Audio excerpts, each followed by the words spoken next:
Hello everyone, and welcome back to our channel. I'm truly grateful to have you here again. Today, we are diving into a topic that many seekers on the spiritual path find both essential and elusive: the quest for a true master. If you've ever found yourself questioning which teacher to follow, wondering whether someone truly embodies wisdom or simply wears a robe of convenience, then stay with me, because this video might just change the way you see spiritual guidance forever. In our fast-paced world, filled with spiritual influencers, charismatic speakers, and self-proclaimed gurus, it has become more difficult than ever to distinguish between a real guide and a performer. Yet in traditions like Buddhism, the idea of a spiritual teacher or a good knowledge companion is not just a role, it's a sacred responsibility. The right teacher isn't just someone who teaches you how to meditate or chant. A true master is someone who reflects your soul back to you, someone who awakens, not controls you. The teachings we'll be exploring today are rooted deeply in classical Buddhist texts and modern psychological insight. They are a guide for those on the path who seek more than inspiration, they seek transformation. We will go deep into the signs, stories, wisdom, and most importantly, the dangers of choosing the wrong teacher. But don't worry, this isn't just theory. Everything we share here is meant to help you navigate your spiritual journey with clarity and courage. Let's begin with a story. There was once a young man who longed for spiritual enlightenment. He traveled far and wide in search of a master, meeting monks and mystics of every kind. One day, he found himself in a small monastery, nestled in the mountains, where an old monk swept the courtyard every morning at dawn. And like the others he had met, this monk never spoke of miracles. He never promised bliss. Instead, when the young man asked him for teachings, he simply said, "Clean your own heart as you see me clean this courtyard." The young man stayed. Days turned to months.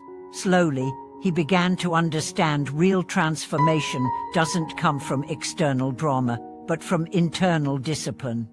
And the true master doesn't shine with spectacle, but with simplicity. This story reflects a profound truth: the real teacher is often the one who says the least, but lives the most. A true master lives the teachings. That's the first thing you should observe. Is the person consistent in behavior, ethics, humility? Do they practice what they preach? In Buddhism, it is said that a genuine spiritual teacher must possess moral discipline, wisdom, and compassion. This isn't just religious rhetoric, it's deeply practical. If a teacher lacks moral integrity, their teachings are hollow. If they lack wisdom, their guidance will mislead. If they lack compassion, their presence will wound rather than heal. Let's talk about moral integrity. A true master upholds vows, lives simply, and holds themselves to a high standard even when no one is watching. They don't exploit their position for fame, wealth, or control. They serve the path, not their ego, and they never manipulate students into blind submission. They don't create dependency, they foster independence. A real spiritual teacher doesn't want you to follow them forever. Their purpose is to awaken you to your own wisdom.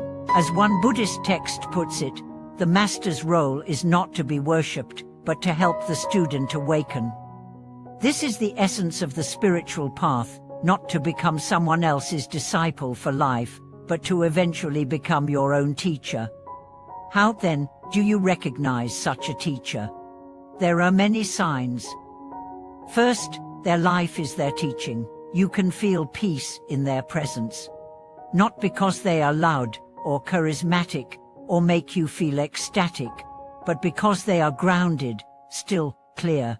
They listen more than they speak. And when they do speak, their words feel like water to your thirst. Not sweet syrup that boosts your ego, but simple clarity that makes you face your own reflection.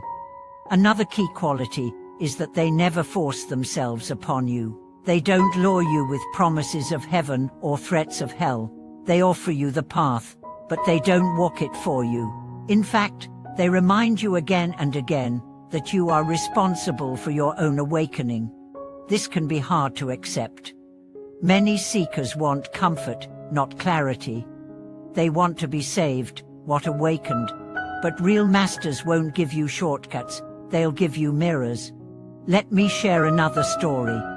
There was once a young disciple who asked his teacher, "When will I be enlightened?" The teacher replied, "When you stop asking." The disciple said, "But I don't know what to do." The teacher smiled and pointed to the ground, "Sweep here." The disciple sighed, frustrated. But after months of sweeping, silence, and self-reflection, he finally understood the path isn't in asking for answers, but in cleaning the mind that asks. And now, what about the false teachers?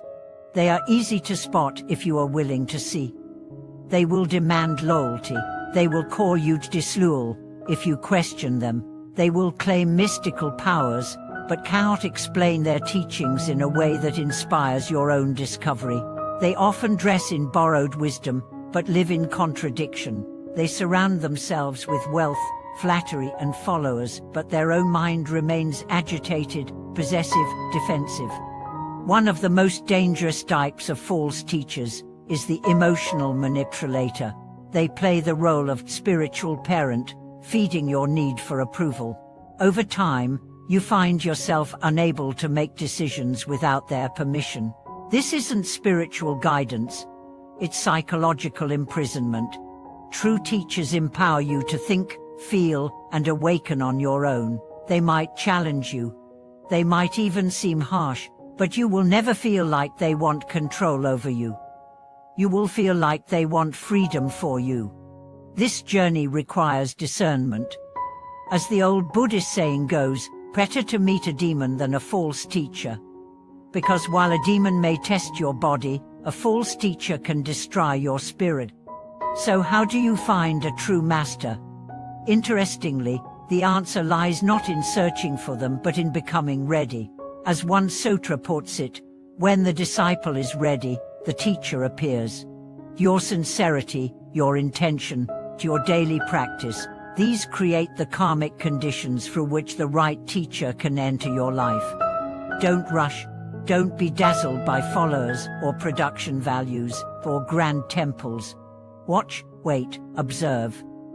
Does this teacher bring you closer to the Dharma or just closer to them? Does their presence cultivate your ego or dissolve it?